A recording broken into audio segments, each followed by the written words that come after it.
नमस्कार दोस्तों, आपका अपने YouTube चैनल में एक बार फिर से स्वागत है। मैं हूं विकास कुमार और आज आपके लिए लेकर आया हूं बहुत बढ़िया टॉपिक, बहुत बढ़िया कार्यक्रम, प्लस पोलियो कार्यक्रम।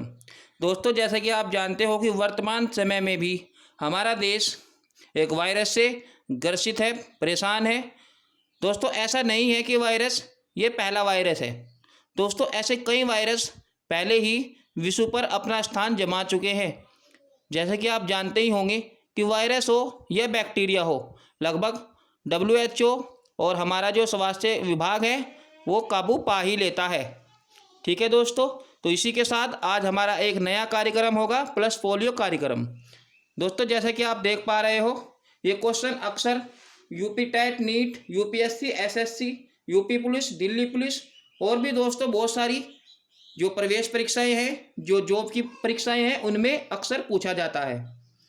तो दोस्तों, मेरी आपसे उम्मीद है कि वीडियो को लास्ट तक पूरा देखिए और ध्यान से सुनिएगा, क्योंकि जितनी बात आपको यहाँ लिखी गई है उससे ज़्यादा आपको बताई जाएंगी। दोस्तों, ये जो प्लस पोलियो है, कई बार क्वेश्चन पूछा जाता है कि ये कौन सी भाषा से लिया गया है या किस जो लैंग्वेज का शब्द है ये है। तो ये किसका शब्द है? ठीक है दोस्तों, ये ग्रीक भाषा का शब्द है। जो पोलियो वर्ड्स लिया गया है हमारा, ये ग्रीक भाषा से लिया गया है। ठीक है, ऐसा वायरस जो गले में प्रारंभ और आंत में रहता है। ठीक है, यानी कि ऐसा वायरस है दोस्तों ये पोलियो कि जो स्टार्टिंग में हमारे गले को प्रभावित करता है और आंत को प्रभावित करता है। ठीक है, सबसे मेन बात है कि ये जो हमारा पोलियो वायरस है, ठीक है, ये सबसे पहले जो नवजात बच्चा होता है, शिशु होता है, उसी के अंदर ये ज़्यादा एक्टिव रह पाता है। ठीक है, कई बार ये प्रश्न पूछा जाता है कि या आपसे कोई भी प्रश्न पूछ सकता है, 5 वर्ष से अधिक के जो बच्चे होते हैं उनको पोलियो खुराक क्यों नहीं पिलाई जाती। ठीक है, आपके दिमाग में भी ये बात घूम रही होगी कि ऐसा क्यों, ये वायरस जो है ये बड़ों को अपने अंडर में नहीं ले सकता, ऐसा क्यों है। दोस्तों, मैं आपको बता दूं, 5 वर्ष तक जो हमारे शरीर के अंदर एंटीबॉडीज है, प्रतिरक्षा है, ठीक है, उनका निर्माण ठीक प्रकार से नहीं हो पाता। तो इसीलिए इसकी निर्धारित आयु 5 वर्ष रहती है। यदि 5 वर्ष तक बच्चों को पोलियो खुराक नहीं पिलाई जाती है तो इसका जो वायरस का जो प्रभाव है वो बहुत ज़्यादा बढ़ जाता है। ठीक है, पोलियो का अर्थ है दोस्तों बुरा, यानी कि पोलियोमाइसिटिस। ठीक है, इसका पूरा नाम क्या है? पोलियोमाइसिटिस, जिसका पोलियोमाइसिटिस, माइसिटिस का मतलब है यहाँ मेरुरज्जु। ठीक है, ये यानी कि जो हमारा मेरुरज्जु तंत्र है ये इसको प्रभावित करता है। खासकर ये अपना प्रभाव 5 वर्ष तक के बच्चों में ही ज़्यादा छोड़ता है।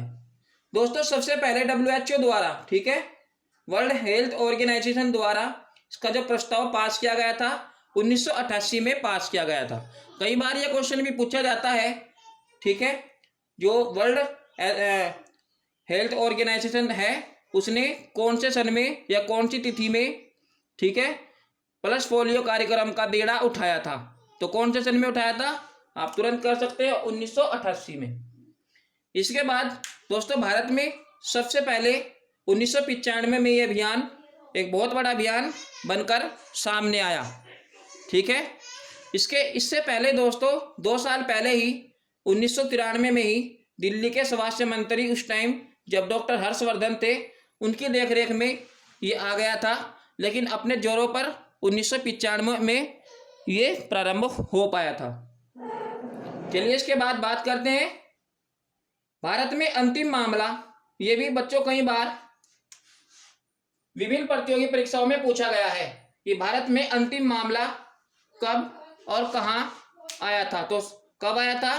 13 जनवरी वर्ष 2011 को पश्चिम बंगाल के हावड़ा जिले में, ठीक है, में ये मामला आया था। यानी कि इसके बाद 2011 के बाद, 13 जनवरी 2011 के बाद हमारे देश में बिल्कुल भी प्लस पोलियो का कोई नया मामला नहीं आया। यानी कि आप समझ सकते हो कि हमारे देश में अब कोई भी, ठीक है, इस तरह का रोगी नहीं है। कई बार ये प्रश्न पूछा जाता है कि भारत के किस राज्य में अंतिम प्लस पोलियो का मामला आया था।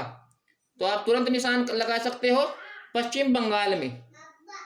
ठीक है दोस्तों, आपके सामने जो क्वेश्चन लिखे गए हैं, कहने को तो ये बहुत छोटे हैं, लेकिन इसी से जितनी भी प्रवेश परीक्षाएं हैं बहुत ज़्यादा पूछा जाता है। तो 13 जनवरी वर्ष 2011 को पश्चिम बंगाल के हावड़ा जिले में भारत में अंतिम मामला आया था। इसके बाद जिसका प्रारंभ हुआ था स्टार्टिंग में ओरल पोलियो वैक्सीन के रूप में इसका प्रारंभ हुआ था, लेकिन बाद में इसमें परिवर्तन कर दिया गया, 2 बूंद के नाम से ये फेमस हुआ, यानी कि 2 बूंद जीभ पर डाली जाने लगी। ठीक है दोस्तों, इसके बाद ये अभियान जो पल्स पोलियो अभियान के नाम से चला, 2 बूंद जिंदगी के नाम से चला, और ये फिल्मी एक्टर अमिताभ बच्चन द्वारा चलाया गया था। उन्होंने ये इसलिए चलाया था कि उन्हें बहुत खुशी होगी। उन्होंने ऐसा प्रोग्राम इसलिए नहीं चलाया ताकि वे पैसा कमा सकें, उनकी इस तरह की भावना नहीं थी। इसके बाद दोस्तों वर्तमान खतरा अभी भी है, पाकिस्तान, अफगानिस्तान और कुछ % चाइना से भी इसका खतरा है।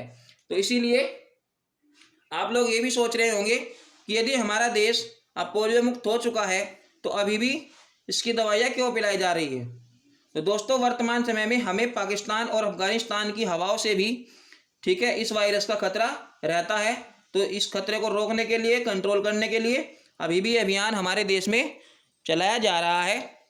ठीक है, इसके बाद सबसे ज़्यादा जो विश्व रिपोर्ट आई है, ठीक है, WHO द्वारा 2013 में सबसे अधिक मामले पाकिस्तान में पाए गए थे।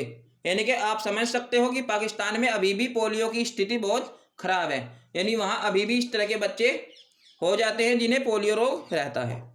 ठीक है, तो कितने सन 2013 की रिपोर्ट के अनुसार पाकिस्तान में 85 वहाँ अभी भी, ठीक है, मामले प्रकाश में है। इसके बाद दोस्तों WHO द्वारा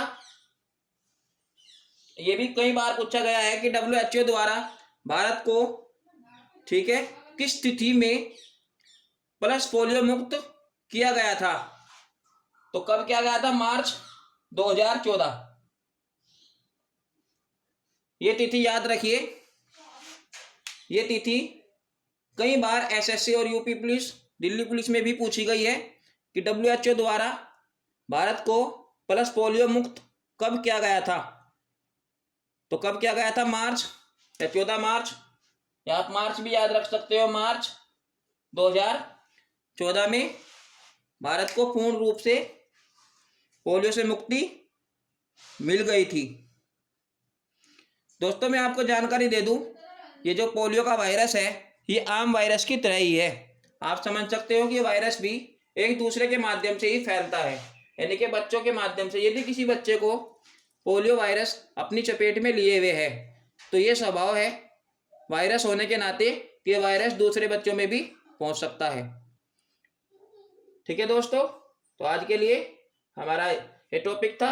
फिर मिलते हैं नेक्स्ट वीडियो पर। नमस्कार।